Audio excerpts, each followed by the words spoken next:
मोहम्मद इलियास जिंदाबाद, चौधरी मोहम्मद इलियास जिंदाबाद। थानेदार बीसरू, उनसे मेरा निवेदन है। नूंह जिले की पुनहना विधानसभा में सोमवार को विधायक मोहम्मद इलियास द्वारा आयोजित कार्यकर्ता बैठक के बाद मेवात की राजनीति में हलचल तेज हो गई है। पुनहना अनाज मंडी में हुई बैठक में विधायक के बेटे जावेद ने कांग्रेस पर तीखा हमला बोला और भाजपा नेतृत्व की खुलकर तारीफ की। उन्होंने मेवात में बड़े राजनीतिक बदलाव के संकेत दिए। जावेद ने बताया कि हाल ही में उनकी और विधायक मोहम्मद इलियास की मुलाकात सीएम नायब सिंह सैनी से हुई थी।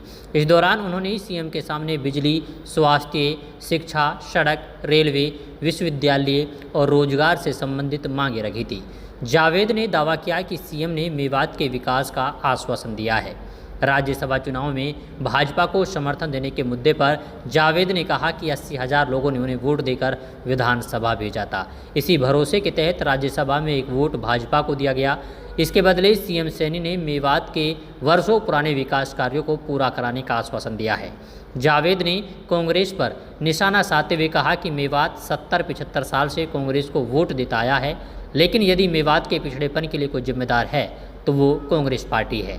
उन्होंने ये भी कहा कि अब पूरे हिंदुस्तान से कांग्रेस का मोहभंग हो चुका है और ये पार्टी नहीं बल्कि कलह का घर बन चुकी है। उन्होंने संकेत दिए हैं कि आने वाले समय में वो विधिवत तरीके से भाजपा में शामिल हो सकते हैं।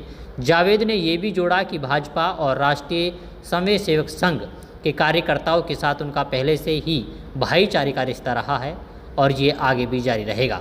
जावेद ने मेवात पुलिस पर भी गंभीर आरोप लगाए। उन्होंने कहा कि कुछ पुलिस अधिकारी दलालों के माध्यम से अवैध वसूली करते हैं और आम लोगों को परेशान किया जाता है। उन्होंने चेतावनी दी कि ऐसे मामलों की शिकायत सीधे सीएम से की जाएगी। वहीं विधायक मोहम्मद इलियास ने बैठक में कहा कि उनका चुनाव लड़ना या न लड़ना जनता और सीएम के फैसले पर निर्भर करेगा। इस बैठक के बाद मेवात की राजनीति में बड़े बदलाव की चर्चाएं तेज हो गई हैं। आज की वर्कर मीटिंग के उद्देश्य की बात है।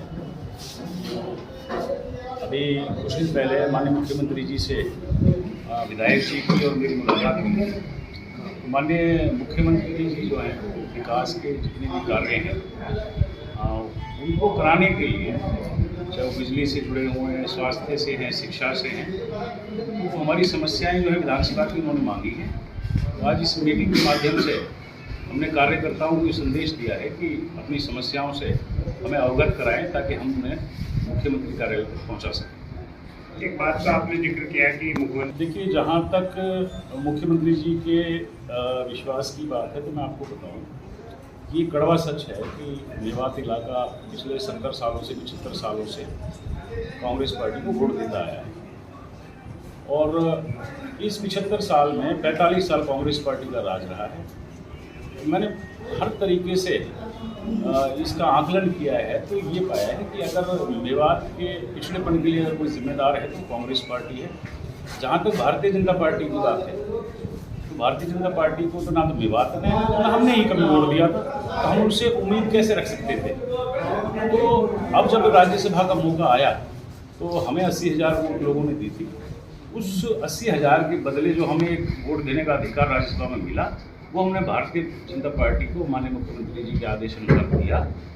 और अब हम ये उम्मीद करते हैं और हमें विश्वास भी दिलाया है माननीय मुख्यमंत्री जी ने कि चाहे पुनहना विधानसभा की बात हो, चाहे वो जिला मेवात की बात हो, कि वो चाहे वो रेलवे की बात हो, यूनिवर्सिटी की बात हो, और जो हमारी मूलभूत सुविधाएं हैं, चाहे शिक्षा से जुड़ी है, स्वास्थ्य से जुड़ी है, सड़कों से जुड़ी है, रोजगार से जुड़ी है, इंडस्ट्रियलाइजेशन की बात है, तो वो सारे के सारे कार्यों को जो है विकास के कार्यों को करना चाहते हैं।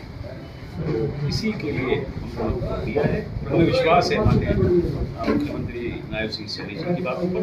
और हमारे जो आदरणीय माननीय खट्टर साहब जी थे उन्होंने भी बड़ी दिलचस्पी पहले से वो दिखाते रहे हैं और अभी भी उन्होंने मेवात के प्रति विकास करना बड़ी दिलचस्पी दिखाई है। तो हम उम्मीद करते हैं कि आने वाले समय में मेवात जो पिछड़ा हुआ था वो विकास के पटल पर आगे बढ़ेगा। भ्रष्ट अधिकारियों की जो बात चली है यहाँ पे मंच पर लोगों ने आवाज उठाई है, ऐसे अधिकारियों के खिलाफ जो वर्षों से चले वो क्या करें। हमेशा पीड़ित रहा है और यहाँ पर जो अफसर हैं उनको सजा के तौर पर भेजा जाता है, लेकिन उनको यहाँ आकर एक ऐसा चस्का लग जाता है कि वो यहाँ एक रिश्वतखोरी का इतना बड़ा जो है एक सरगना कायम कर लेते हैं कि यहाँ से जाने का मन नहीं करता।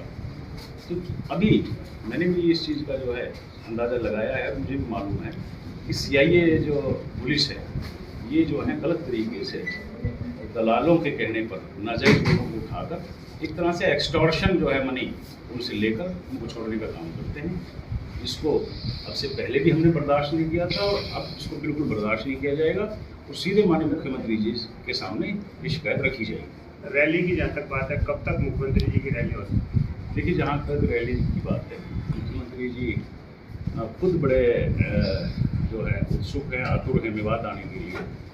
तो मैं मानता हूँ कि अगले 1 महीने के अंदर हमें मुख्यमंत्री जो है मेवात के अंदर आएंगे और इंशाल्लाह एक ऐसी रैली ऐतिहासिक होगी जो मेवात में आज तक ना तो हुई है और ना होगी। अब से पहले जितनी रैलियों की बात है उसमें भी हमारा ही रिकॉर्ड है और हम अपने रिकॉर्ड को कायम करके एक ऐतिहासिक रैली माननीय मुख्यमंत्री जी की आप पुराना विधानसभा तक करवाएंगे। चौधरी साहब, जहाँ तक इलेक्शन लड़ने की बात है, जैसा कि माननीय विधायक जी ने, मेरे वालिद साहब ने अभी कहा है, इलेक्शन में लड़ना ना लड़ना ये मकसद नहीं है। हमने ये निर्णय जनता के ऊपर, माननीय मुख्यमंत्री जी के ऊपर छोड़ा था। आज हमारी जनता ने भी जहाँ इस बात को समर्थन देकर, अपना प्यार देकर ये कर दिया कि मंत्री जी चाहे स्वयं फैसला लें, चाहे माननीय मुख्यमंत्री जी फैसला लें, तो इसका फैसला जो है, हम तो सिर्फ काम चाहते हैं, लोगों की सेवा करना चाहते हैं। इलेक्शन लड़ना और वो हमारा मकसद नहीं है। हाँ, अगर सरकार चाहती है और कार्यकर्ता हमारे चाहते हैं, हम इलेक्शन लड़ने को भी तैयार हैं, इस्तीफा देने को भी तैयार हैं। अब ये तो कार्यकर्ता तय करेंगे, मुख्यमंत्री जी तय करेंगे। देखिए, जहाँ मोह भंग होने की बात है, मेरे मोह भंग की बात नहीं, पूरे हिंदुस्तान से कांग्रेस का मोह भंग हो चुका है। कांग्रेस पार्टी ना रहकर एक कलह का घर बन चुका है और इसमें तो हर कार्यकर्ता पीड़ित है। वहाँ इतनी ज़्यादा पार्टीबाजी है कांग्रेस के अंदर ही, हर आदमी को तीसरे दिन अपनी वफादारी साबित करनी पड़ती है। तो जहाँ इतने गुट बने हुए हैं, तो शायद हम ये उम्मीद नहीं कर सकते कि आने वाले समय में कांग्रेस को ये जनता मौका देगी।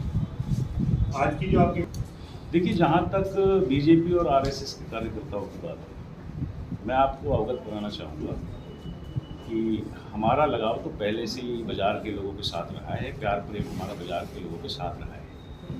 वो चाहे किसी भी रूप में पार्टी के वहाँ रहे, हमें वोट भी उनका मिलता रहा है और समर्थन भी पहले से ही मिलता रहा है। लेकिन आज का जो मामला था, ये हमने अपने कार्यकर्ताओं को बुलाया है। हम एक विधिवत तरीके से पार्टी को ज्वाइन करेंगे आने वाले समय में, और जितने भी, चाहे वो RSS के कार्यकर्ताओं की बात हो, भारतीय जनता पार्टी के कार्यकर्ताओं की बात हो, हम पहले भी उन्हें मान सम्मान देते आए हैं और हम आगे भी उन्हें बराबर का मान सम्मान देंगे, हमेशा अपने साथ लेके चलेंगे। और पार्टी के किसी भी कार्यकर्ता को हमसे किसी तरह से भयभीत होने की ज़रूरत नहीं है। हमसे उन्हें प्यार मिला है और प्यार ही मिलेगा। मानना नहीं, यकीनन माननीय मुख्यमंत्री जी बड़े उत्सुक हैं और उनकी बड़ी चाहत है कि मेवात को विकास के पटल पर लाया जाए। उन्होंने हमें विश्वास दिलाया है और उसकी विश्वास के आधार पर हमने ये फैसला लिया था। और अब तक की जो उनकी कार्यशैली रही है, जो उनका प्यार रहा है, उससे हमारा जो विश्वास है वो यकीन में बदल जाता है कि आने वाले समय में पूरे पुराना की नहीं बल्कि पूरे मेवात जिले के विकास के पटल पर आगे बढ़ेगा।